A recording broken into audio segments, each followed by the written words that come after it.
Hey, hi. This is Sandeep and you are watching Gujlish only on WebSankul official. રોજબરોજની જેમ આજે પણ આપણે મળી રહ્યા છે એક સરસ મજાના સિરીઝ સાથે અને જેનું નામ છે ગુજલિશ અને એપિસોડ નંબર 31. જોતાની સાથે સાથે આપણે 30 એપિસોડ પૂર્ણ કરી ચૂક્યા છે. આ સતત વહેતા જ્ઞાનના પ્રવાહમાં તમે અમારો ભાગ બન્યા છો તે બદલ વેબસંકુલ તરફથી હું સંદીપ સર આપ સર્વે વિદ્યાર્થી મિત્રો અને તમામ વડીલો, તમામ બાળકો તથા તમામ વિદ્યાર્થીઓનો ખૂબ ખૂબ આભારી છું અને આભાર વ્યક્ત કરી રહ્યો છું. આ રીતે જ તમે આ પ્રવાહની અંદર જોડાયેલા રહેશો. વેકેશનના સમય ચાલી રહ્યા છે, વેકેશનના દિવસો ચાલી રહ્યા છે. તે અંતર્ગત નાના બાળકો, નાના ભૂલકાઓ, વડીલો, મિત્ર, મારા જે પણ ભાઈઓ છે, બહેનો છે, એ તમામે તમામ અંગ્રેજી ભાષાને બહુ સારી રીતે જાણી શકે, માણી શકે અને આની અંદરથી કંઈક મેળવી શકે તેવા હેતુસર આપણે આ સિરીઝ શરૂ કરી હતી. અને યસ, આ સિરીઝને તમે સફળ બનાવવા માટે ઘણા બધા આપણા એટલે કે અહીંથી તો અમારા એફર્ટ્સ હોય છે. તમે પણ ઘણા બધા પ્રયત્નો કર્યા છે, તમે આને શેર કર્યું છે, તમે એને લાઇક કર્યા છે, તમે કમેન્ટ્સ કરી છે. બધા બદલ ફરીથી હું તમારા બધાનો આભારી છું. અને આજના સેશનમાં પણ આપણે કંઈક નવું જાણવાની કોશિશ કરીશું, શીખવાની કોશિશ કરીશું. ઇંગ્લિશ ગ્રામરની અંદર આપણે હોમોનિમ્સ અને હોમોફોન્સ નામનો એક ટોપિક ભણતા હોઈએ છીએ. સર, આ હોમોનિમ્સ અને હોમોફોન્સ છે શું, પહેલાં એ સમજાવી દો. ઘણા બધા શબ્દ એવા હોય છે કે જે એક જ પ્રકારના સ્પેલિંગ ધરાવે છે, પરંતુ એના ઉચ્ચારણ જે છે તે જુદા જુદા થાય છે. એના મિનિંગ પણ જુદા જુદા થાય છે, પરંતુ એ બહુ સિમિલર લાગતા હોય છે, કન્ફ્યુઝ કરી નાખે તેવા લાગતા હોય છે. જ્યારે ઘણી વખત એવું બનતું હોય છે કે શબ્દ જે છે તેના ઉચ્ચાર સરખા થતા હોય, પરંતુ સ્પેલિંગ જુદા હોય છે, પરંતુ મિનિંગ અને મિનિંગ પણ જુદા હોય છે. આ જ બધાને આપણે હોમોનિમ્સ અને હોમોફોન્સ કહેતા હોઈએ છીએ. વધારે સમય ન લેતા આપણે સીધા આજના ટોપિકને માણવાની શરૂઆત કરી દઈએ છીએ. So let's start R today session. પહેલો શબ્દ આપણે ભણવાના છીએ છે અલ્ટર અને બીજો છે ઓલ્ટર.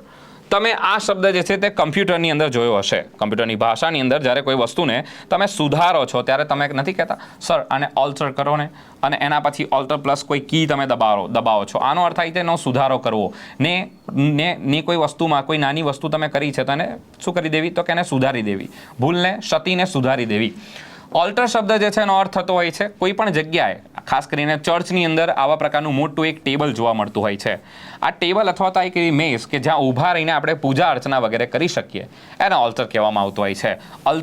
ઓલ્ટર. એના પછી જોઈશું આપણે અપોઝિટ. અપોઝિટ શબ્દ જે છે એનો મિનિંગ થતો હોય છે, એટલે કે હું આની વાત કરી રહ્યો છું. પહેલાં હું ઓપોઝિટની વાત તમને જણાવી દઉં છું. ઓપોઝિટનો અર્થ થાય છે ની વિરુદ્ધમાં, ની ઓપોઝિટમાં. આપણે બધા જાણીએ છીએ કે સર આ ઓપોઝિશન પાર્ટી છે. ઓપોઝિશન શબ્દ આના પરથી આવેલો છે. ઓપોઝિટ એટલે કે બીજી બાજુ, વિરુદ્ધ બાજુમાં. તો સર અપોઝિટનો અર્થ શું થાય છે? અપોઝિટ શબ્દનો અર્થ થતો હોય છે યોગ્ય.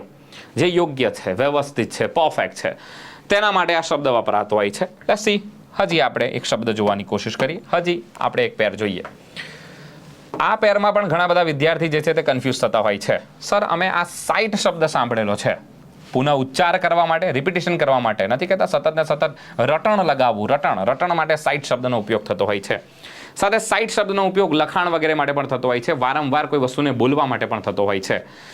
એના સાથે કોઈ કથન છે, કોઈ કહાની છે, એને કહેવું, રટણ, એને રટવું, એને બોલવું, તો એના માટે પણ આપણે સાઇટ શબ્દનો યુઝ કરતા હોઈએ છીએ. એના પછી વાત કરીએ સાઇટ શબ્દ જે છે તે આનો સંબંધ જે છે તે સ્થળ સાથે છે. તમે સ્થળ જે છે એના માટે આ શબ્દનો ઉપયોગ કરો છો, નથી કહેતા આપણે. ચલો ને મારી સાઇટ જોવા જઈએ. તો યસ, એ જે સાઇટ જોવા આપણે જઈએ છીએ એને આપણે સ્થળ કહીએ છીએ. અને એક આ સાઇટ છે. આ સાઇટ એટલે આ સાઇટનો અર્થ થાય છે દ્રષ્ટિ. જે ખ્યાલ હશે ઘણાને, દ્રષ્ટિ એટલે જોવું, દ્રષ્ટિ, નજર જે હોય છે તે સાઇટ આપણે આને કહેતા હોઈએ છીએ. તમે જે વેબસાઇટમાં યુઝ કરો છો, ઘણા એને વેબસાઇટ બોલતા હોય છે. વેબસાઇટ ખોલો ને, વેબસાઇટ નથી, સાઇટ છે. તો તમારે એ વેબસાઇટનો સ્પેલિંગ જે છે તમારે ખાસ કમેન્ટ સેક્શનની અંદર મને જણાવવાનો છે કે એનો સાચો સ્પેલિંગ શું થતો હોય છે. ચલો, અને યસ, આપણી પણ વેબસંકુલ ઓફિશિયલ, websankul.org આપણી પણ એક વેબસાઇટ છે, જ્યાં જઈને તમે કરંટ અફેર્સ વગેરે જે છે તે બધું જોઈ શકો છો. અને સાથે ત્યાંથી પુસ્તકો, અન્ય જે છે પબ્લિકેશન્સના જેટલા પણ બ્લોગ્સ છે, આ બધી બાબતો ત્યાં તમને મળી રહેશે. ખાસ કરીને ડેલી કરંટ અફેર્સ વગેરે છે, જાતનું દુનિયાનું શું બની રહ્યું છે, શું નહીં, એ બધી બાબતો, પુસ્તકો આપણા કયા પબ્લિકેશનના છે, બધી માહિતી તમને એના પર જોવા મળી જશે. સો એનું પણ એક વખત તમે વિઝિટ લઈ શકો છો. ચલો, હવે વાત કરીશું કેનોન. શબ્દ જે છે તમે સાંભળ્યો છે ને સર? આ શબ્દ અમે સાંભળ્યો છે શામાં? આ શબ્દ અમે કેમેરામાં જોયો છે. આ કેનોનનો અર્થ થતો હોય છે તોપ વગેરે, જે તોપ આવે છે ને તે. અને એક કેનોનનો અર્થ થતો હોય છે, એક કેનોનનો અર્થ થાય છે કસોટી.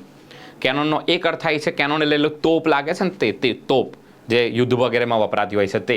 અને એક કેનોનનો અર્થ થતો હોય છે કસોટી કરવી, એટલે કે ટેસ્ટ લેવો, બરાબર, યોગ્ય કસોટી કરવી, ટેસ્ટ લેવો વગેરે વગેરે, એના માટે આ શબ્દ વપરાતો હોય છે. સો કેનોન અને કેનોન જે છે તે આપણે જોયું છે.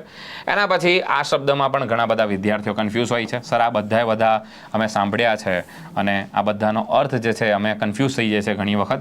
સેલ જે છે એનો અર્થ કોષ થાય છે. કોષ એ વનસ્પતિ વગેરે સાથે જોડાયેલો શબ્દ કહેવાતો હોય છે. સેલનો બીજો અર્થ જેલ પણ થાય છે. એટલે એ જે સેલ નથી આવતી, કેદીઓને રાખવામાં આવતી જે સેલ છે તે, સો એ સેલ માટે પણ CELL સેલ નામનો શબ્દ યુઝ થતો હોય છે. એના પછી છે સેલ. આ સેલનો અર્થ થાય છે વેચવું. આ વર્બ તરીકે યુઝ થાય છે. સેલ એટલે વેચવું. તો સર, આ સેલ શું હોય છે? આ સેલ એટલે વેચાણ. તમે જેટલું વેચાણ કર્યું છે ને એનો આખો જથ્થો અથવા તો રકમ જે હોય છે તે. આ ઉપરાંત કોઈ ભંડારમાં, કોઈ જગ્યાએ કોઈ ભંડાર લાગ્યો છે ને ત્યાં શું લગાડવામાં આવ્યો છે? સેલ લાગ્યો છે. હા, આ સેલ બધા જાણતા હોય છે.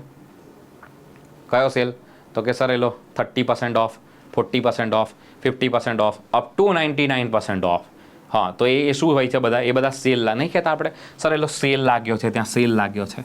તો સેલ લાગ્યો છે એટલે એ આ વાળો સેલ કહેવાશે. પછી છે શેલ. શેલનો અર્થ થાય છે ઉપરની જે પોપડું હોય છે તે, ઉપરની જે પરત હોય છે તે. શેલનો અર્થ મજબૂત પણ થાય છે. એટલે તમે આના નામ પરથી એક કંપનીનું નામ પણ સાંભળ્યું હશે, શેલ, જે પેલું પેટ્રોલ પંપ સાથે જોડાયેલી કંપની, જે પેટ્રોલિયમ પ્રોડક્ટ્સ વગેરે સાથે. શેલ જે છે, તમે ઈંડાનો જે ઉપરનો ભાગ છે એને પણ શેલ કહેવાતો હોય છે. ટર્ટોઇઝ જે છે, એટલે કે જે કાચબો હોય છે એના ઉપરની પીઠનો ભાગ જે છે એને પણ શેલ કહેવાતો હોય છે. શેલ એટલે પરત થશે, ઉપરની જે સતહ હોય છે એને આપણે શેલ કહેતા હોઈએ છીએ. એના પછી છે સેલ. આ સેલ છે. સેલ એટલે શું? તો કે આના નામ પરથી સેલર શબ્દ આવે છે. આ શબ્દ આગળ તમે ભણી ગયા છો. સેલર એટલે શું? તો કે સર, સેલરનો અર્થ થાય છે તરવું.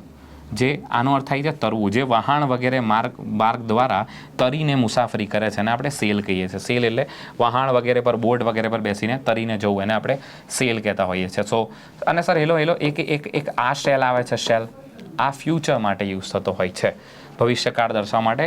ઓક્ઝલરી, અનિશ્ચિત ભવિષ્ય દર્શાવવા માટે તમે ઓક્ઝલરી વર્બ તરીકે આનો યુઝ કરતા હો છો. આ મોડલ ઓક્ઝલરી છે. સો સેલ, અગેન સેલ એટલે કયો? તો કે સેલ, હા, એટલે બેટરીના સેલને પણ સેલ કહો છો તમે, યાદ રાખજો. કોષ માટે પણ સેલ વપરાય છે. સેલ એટલે જેલવાળો જે હોય છે, જેલ જેમાં આપણે જેલમાં રાખીએ છીએ કોઈ વ્યક્તિને પણ સેલ કહેવાય છે. સેલ વેચવું. સેલ વેચાણ કેટલું થયું છે તેની રકમ, વેચાણ જેને કહેવાય છે તે. અથવા તો જે સેલ લાગે છે, મેગા સેલ લાગ્યો છે વગેરે, એટલે કે કોઈ જગ્યાએ ઓફર વગેરે ચાલતી હોય, બીકરી કહેવાય ને, એલું વેચાણ અર્થે કોઈ ભંડારમાં ડિસ્કાઉન્ટ પર, વટા ઉપર આપવામાં આવતી કોઈ ઓફર વગેરે ચાલતી હોય તેને સેલ કહેવાશે. સેલ એટલે ઉપરની જે પરત હોય છે તે. સેલ એટલે શું? તો કે સેલ એટલે સર જે તરવા માટે શબ્દ વપરાતો હોય છે તે. સો યસ, આજના આ સેશનમાં આપણે મજાના શબ્દ ભણ્યા છે. પહેલાં આપણે અલ્ચર ભણ્યા છે. ઓપોઝિટ ભણ્યા છે. સાઇટ ભણ્યા છે.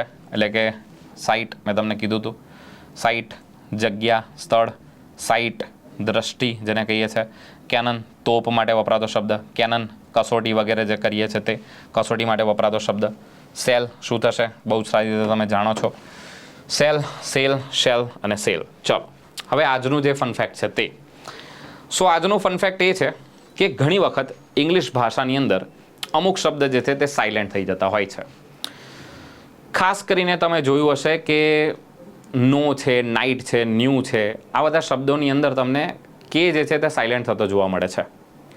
નોર્મલી એવું કહેવાતું હોય છે કે એન જે છે તે એનને જ્યારે તમે ઉચ્ચારો છો ત્યારે એન એવી રીતે આપણે ઉચ્ચારીએ છીએ. એટલે એથી શરૂઆત થાય છે, સ્વર છે. તો એનની શરૂઆત જોવા જઈએ ને તો સ્વરથી થાય છે. એટલે એન પછી તમને જ્યારે સ્વર જોવા મળશે ને ત્યારે કે જે છે તે સાયલેન્ટ થઈ જતો હોય છે. એટલે કે એના આગળનો શબ્દ સાયલેન્ટ થઈ જશે. એવું દર વખતે ખાલી કે સાથે બને છે એવું નહીં. તમે ન્યુમોનિયા શબ્દ જોઈ લો. ન્યુમોનિયા, બરાબર. ન્યુમોનિયા શબ્દ જ્યારે આપણે બોલતા હોઈએ ત્યારે એની આગળ પણ જે શબ્દ પી લાગે છે, હા, તો શું થઈ જાય છે? સાયલેન્ટ થઈ જાય છે. પછી મેં એક શબ્દ જે છે ઇંગ્લિશનો સૌથી લાંબો શબ્દ બોલ્યો હતો, ન્યુમોનો, તો એમાં જે આગળ પી બોલાય છે તે સાયલેન્ટ થઈ જાય છે. શા માટે? તો સર એના પછી એન છે ને, એના એન પછી જોઈ લેજો સ્વર આવતો હશે. તમે નાઇટ શબ્દ બોલો છો તો એમાં પણ કે સાયલેન્ટ થઈ જાય છે, કેમ કે એન પછી આઈ આવે છે. તમે નો શબ્દ બોલો છો, KNOW, તો એમાં પણ કે સાયલેન્ટ થઈ જાય છે. નોલેજ બોલો છો તો એમાં પણ KNO આવી જાય છે. એટલે કે એન પછી સ્વર જોવા મળશે. એટલે એન અને પ્લસ સ્વરની પેર જોવા મળે, એન પ્લસ સ્વર. તો આગળનો જે શબ્દ છે તે આપણે સાયલેન્ટ કરી દેતા હોઈએ છીએ. સાથે સાથે તમને કદાચ પર આવું દર વખતે નથી બનતું. તમે ઘણી વખત CH વાળો જે રૂલ છે એ પણ કદાચ જાણતા હશો અથવા તો ન જાણતા હો તો જણાવી દઉં. ઘણી વખત ઇંગ્લિશ લેંગ્વેજની અંદર CH વાળો જે શબ્દ છે CH, જેને આપણે ઘણી વખત ક કહેતા હોઈએ છીએ, ઘણી વખત ચ કહેતા હોઈએ છીએ. એવું હોય છે કે CHના તમને આગળ એટલે કે એના પૂર્વે અથવા તો એના પછી એટલે કે એના આગળ પાછળ તમને કોઈ જગ્યાએ બંનેમાંથી કોઈ એક જગ્યાએ કહી રહ્યો છો. બંનેમાંથી કોઈ એક જગ્યાએ તમને શું જોવા મળે છે? સ્વર જોવા મળી રહ્યો છે. બંને બાજુ નહીં, કોઈ એક જગ્યાએ તમને સ્વર જોવા મળે છે. જેમ કે ટેકનોલોજીનો સ્પેલિંગ છે, તો ટેકનોલોજીના સ્પેલિંગમાં શું છે સર? તો TECH આવે છે. પછી તો કે સર પછી TECH ટેકનોલોજીનો સ્પેલિંગ આપણે શું લખતા હોઈએ છીએ? ટેકનોલોજી. હા, તો કે સર અહીંયા સ્વર છે, અહીંયા N, તો આ અર્ધ સ્વર થઈ જાય છે. આ અર્ધ સ્વર કેવા છે? કેમ કે આને બોલાય છે શું? તો કે આને બોલાય છે N. આનો ઉચ્ચારણ જે છે એથી થાય છે. આ તો સ્વર જ છે પોતે. તો સર અહીંયા આપણે શું બોલીએ છીએ? ક બોલીએ છીએ. પરંતુ બંને બાજુ જો પૂર્ણ સ્વર આવી જતા હોય છે તો એ શું બની જતો હોય છે? તો કે સર એ પાછો ચ થઈ જશે. જેમ કે તમે ટીચરનો સ્પેલિંગ ભણો છો, ટીચર, તો એમાં E, A, આ પણ સ્વર, આ પણ સ્વર, જેલા વોલ્સની અંદર આપણે ભણીએ છીએ A, E, I, O, U વગેરે. તો અહીંયા પણ સ્વર, અહીંયા પણ સ્વર, તો આ શું થઈ જાય છે? તો કે આ ચ થઈ જાય છે, ટીચર. અને અહીંયા શું થઈ જાય છે? તો કે સર અહીંયા આપણે ટેકનોલોજી એવું કહેતા હોઈએ છીએ, ક કહીએ છીએ. સો આવા જ મજાના શબ્દ કોઈ તમારા ધ્યાનમાં હોય એ પણ તમે કમેન્ટ કરી શકો છો. મેં તમને કીધું છે તે મુજબ આવું દરેક સ્પેલિંગમાં ન પણ બને કદાચ, કેમ કે ઇંગ્લિશ લેંગ્વેજના ઘણા બધા શબ્દ જે છે પોતે ઇંગ્લિશના છે જ નહીં, તો એ અન્ય ભાષામાંથી લેવામાં આવતા હોય છે. સો ઘણા બધા શબ્દ જે છે આપણે ઘણા બધા ભાષાઓમાંથી લીધેલા છે. એ બધી બાબતો મેં આના પહેલાંના દરેક એપિસોડમાં મેં સમજાયેલી છે. સો યસ, આજનું તમારું હોમવર્ક એ રહેશે કે આવા કોઈ પણ શબ્દ તમે જાણતા હો, ડુ કમેન્ટ, તમારે એને કમેન્ટ સેક્શનની અંદર જણાવવાનું છે. અને યસ, આ સાથે જ જે છે તે એક બીજી પણ તમારી માટે ખાસ વાત કે આવો કોઈ સ્પેલિંગ એટલે કે આજે તમે હોમોનિમ્સ હોમોફોન ભણ્યા છો એવા કોઈ સ્પેલિંગ તમારા ધ્યાનમાં હોય એ પણ તમે કમેન્ટ કરી શકો છો. આપણે એને નેક્સ્ટ લેક્ચરની અંદર ધ્યાને લઈશું. અને યસ, આ જ રીતે આપણો જે જ્ઞાનનો પ્રવાહ છે, આ ગુજલિશનો જ્ઞાનનો પ્રવાહ આ રીતે જ વહેતો રહેશે. આ સાથે હું સંદીપ હવે તમારા બધાથી જે છે તે અહીંયા રજા લઉં છું. મળીશું એક નવા સેશનની અંદર, એક નવી એનર્જી સાથે, એક નવા જોશ સાથે, એક નવા કંઈક કન્સેપ્ટ સાથે.